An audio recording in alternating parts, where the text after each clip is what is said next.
Good morning, or depending when you're watching this, good afternoon, good evening, or good night. My name's Ross, and as always told out of Voice of Radio.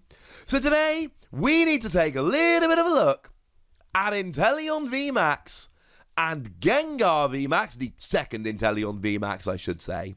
And we need to ask the question of where are these, and when can we have them? Because frankly, and I've said this a lot, right? A lot of my videos come from questions I get asked from people. I mean, essentially, a lot of my videos are conversations I have had or would have with people. So when you guys get in touch with me and ask me a question, I get a lot of video ideas from that. Incidentally, never stop sending me questions on Twitter at the Wassy. Never stop leaving comments with questions, because a lot of the time I'm going to be able to make videos answering them and giving you a nice full answer. And every time I get a question asked many times, that kind of sparks me into video making mode. And one of the questions I have been asked many times is what is happening with this Inteleon VMAX and this Gengar VMAX. Because as it stands at the moment, they've been released in Japan. They have proven to be very good cards in Japan. And we have not seen sight nor sign of them. So what's going on? Now, for those of you that don't know, these were essentially released in their own decks over in Japan. You would buy either the Gengar deck or the Inteleon deck, and when you did so, you would get a 2-2 line of that VMAX, you'd get a couple of the Inteleon, and you would get a couple of the Gengar, both the Vs and the VMAXs. They weren't part of an expansion or a set. You would buy the deck separately, and that is how you would get your Inteleon and how you would get your Gengar. That's how they were distributed. That's how they were given out in Japan. Well, that was a little while ago now. And the fact of the matter is, we have heard nothing. If we'd have had confirmation of how these are coming, I already would have made a video about it. And when people ask me this question, I'd be directing them towards the video.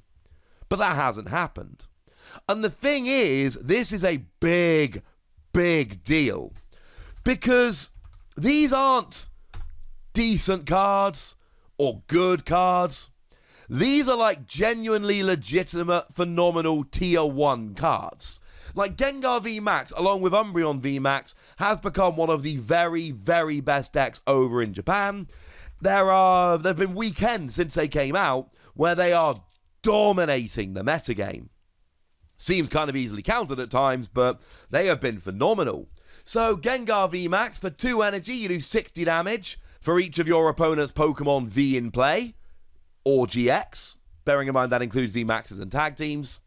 And then 3 energy, 250, you can't attack next turn, but it's largely that first attack that punishes your opponent for playing Vs and GXs. It is an extremely good card that has already seen a huge amount of play. Like a huge amount of play.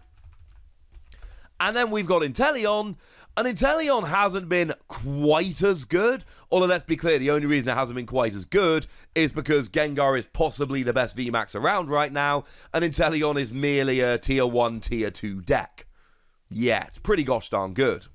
The ability says once during your turn, you may discard a water energy from your hand to put 2 damage counters on 2 of your opponent's bench Pokemon. Really nice for spreading damage around, and obviously combos really nicely with the other Inteleon, the Rapid Strike one that just once during a turn lets you place 2 damage counters. Apparently that's Inteleon's thing nowadays, and it's pretty gosh darn good at it. Incidentally, this is a Rapid Strike Pokemon in the same way Gengar is a Single Strike. And for 2 energy, you do 70 damage, but if you put an energy from this Pokemon into your hand, you actually do 140 instead. And 140 for 2 energy isn't phenomenal, but bearing in mind with all the extra damage you're putting around, this adds up very quickly indeed. Make no mistake about it, this is just a great card. They are both great cards. So when we're asking how are they coming around, when do we get them, it's not because we want to complete our collection, although for some people it might be. It is because they are so gosh darn good, an awful lot of people are just sitting around going, yeah, I'm pretty sure like Gengar Umbreon's the best deck. I would love to start playing this deck seriously. Can we have the cards now?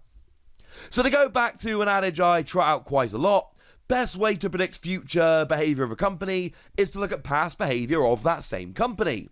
So when have we had these before, and what did Japan do about them? Well, what we had before were Blastoise and Venusaur.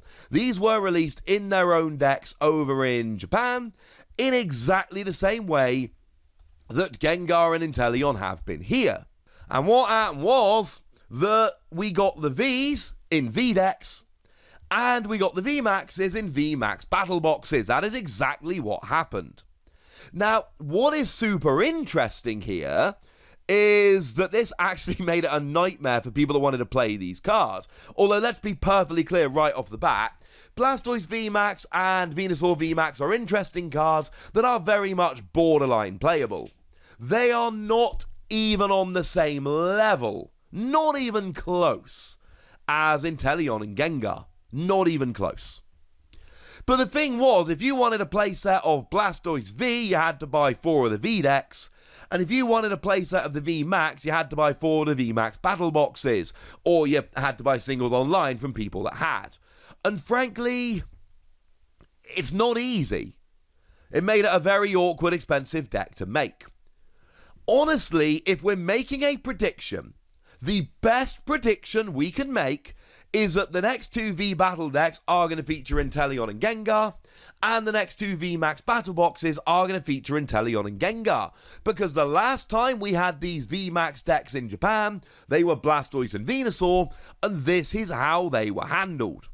Now, I am not currently aware, and I could be wrong about this, but as far as I can remember, as far as I can think, I don't believe we currently have seen a listing for a V Battle deck or a VMAX Battle Box. I don't think either of them, and we sometimes get these where listings are put up, and we don't know what the product is. As an example, we knew for a little while that there was a Pokémon V-Box coming in September, and then recently we found out there is a Dragonite V-Box coming, and although it hasn't been officially announced or revealed, it is very, very likely that this is what is going to be our September V-Box. We don't have listings for that as it stands at the moment, which means if they are coming in V Battle decks and VMAX Battle Boxes, they're probably not coming that soon. We're probably going to be waiting a couple of months for that to happen, which is far from ideal. So what are the other options? Although, like I've said, I think we've got to say what I've just said is the most likely option, but let's look at some other options. How about celebrations? There is a space in celebrations. From what we know about celebrations, there is a space for these cards to be popped in. Because we are told in the blurb from celebrations that we are getting more than 45 cards in the main set, including 4 Pokemon V and 2 Pokemon V Max.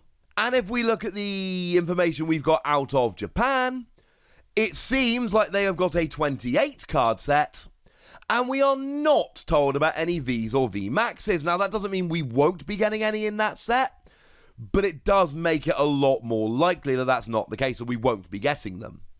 So there is an opening, and again, this is very much speculation, far from confirmed. But there is an opening for 4 Vs and 2 V Maxes to be ported into celebrations that Japan have previously had that we do not currently have. Okay. The V Maxes could be Gengar and Inteleon, and that would actually make quite a lot of sense. Now, we're not expecting these cards to be coming along in Evolving Skies. And I don't believe, and again, if I'm missing one, please do let me know in the comment section. But I can't think off the top of my head of any other VMAXs that we're currently missing. Now, there could be new VMAXs. There could be VMAXs that are released in Japan between now and then that we get in celebrations. There could just be VMAXs in celebrations that were not advertised when we were initially given the information over in Japan. But there is an opening for them to be in celebrations. I don't know how strong or wide that opening is, but there is an opening for them to end up in celebrations. Outside of that, I really don't know. Like I said, we're fairly sure they're not in Evolving Skies, so maybe they end up in Sword and Shield 8. Now, Sword and Shield 8, we haven't had a reveal, but the sell sheet has been shown over in Japan, and we know it's called Fusion Arts. And the interesting thing is that our Sword and Shield 8 is going to be pretty low. We are used to having, for the last few sets, we have had 140 card double sets in Japan, and our sets are always a main set and a mini set. So Evolving Skies is made up of Sword and Shield 7 in Japan, plus Eevee Heroes, which is Sword and Shield 6A. Well, the only mini set coming is a 25th anniversary set, which we know is going to be celebrations for us. It's going to be its own thing. So that means that it is a smaller set than usual, and there's no mini set, which means our Sword and Shield 8 is likely to be quite a bit smaller than normal. However, remember there were a bunch of cards that were cut from Chilling Reign, some of which are being put back into Evolving Skies, we would imagine some aren't. And there are a bunch of cards that are going to be cut from Evolving Skies. There has to be. So it is likely that it's not actually that much of a smaller set. They just catch us up by putting the cards that were cut from those other two sets into Sword and Shield 8. And we end up with more filler than usual, but then we're caught up. So you can feel about that how you will. Maybe if Sword and Shield 8 is a smaller set and is a bit of a catch-up set, like I've said, there are cards cut from Evolving Skies and Chilling Reign that we need to get. Would make sense to put them all in Sword and Shield 8, which is going to be a bit smaller. Maybe that would be a time where they could slide Gengar and Inteleon in. But I think they are essentially the three options, and I have presented them here, I think, in terms of likelihood. That is V Battle Decks and VMAX boxes, then Celebrations, then Sword and Shield 8, Fusion Arts, or whatever it ends up being called over here.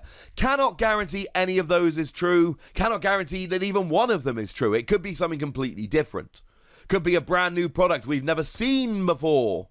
It is not a question to which we have an answer. However, you guys have been asking it, and I've been wondering it. The whole time I've been wondering what's going on.